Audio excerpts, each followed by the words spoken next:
Exercice, on nous demande de générer une nouvelle feuille, un graphique en colonne groupé avec lignes sur un axe secondaire de l'évolution du chiffre d'affaires et des dépenses des 3 dernières années. On commence par sélectionner les données qui doivent figurer dans le graphique. On va insérer un graphique colonne groupée ligne sur l'axe secondaire. Le titre du graphique doit être conforme. Donc il s'agit de l'évolution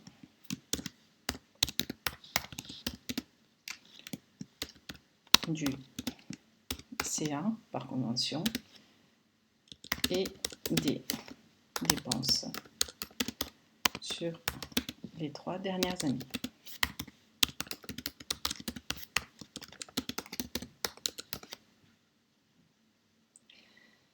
Le titre est conforme. On nous demande de positionner la légende sous le graphique. C'est déjà le cas.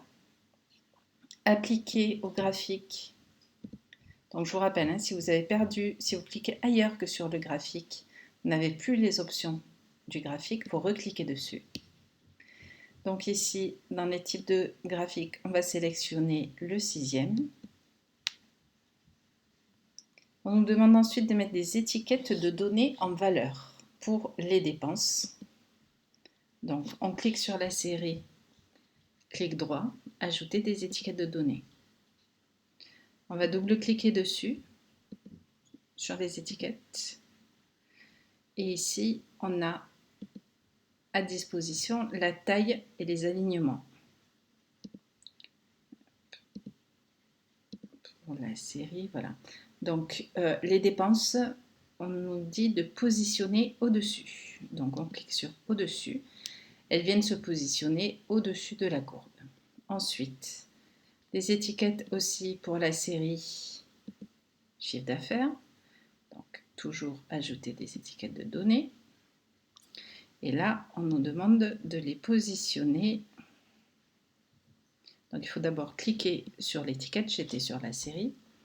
On nous demande de les positionner au centre.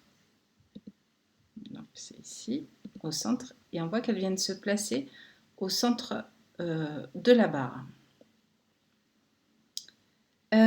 Biseau supérieur, cercle pour la série A. Donc, on reclique sur la série. Et là, on va dans les effets. Les biseaux, c'est dans les formats 3D. Biseau supérieur, cercle. On va dans les biseaux et en fait, c'est le premier. On ne nous précise pas de largeur ni de hauteur. Ça veut dire qu'on garde la hauteur et la largeur par défaut.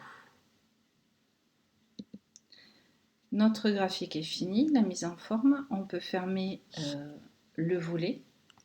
Et on nous demande maintenant de le mettre en page en mode paysage.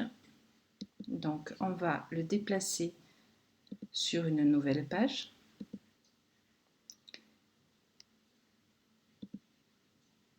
Et une fois ici, on s'assure dans la mise en page que l'on est bien en mode paysage.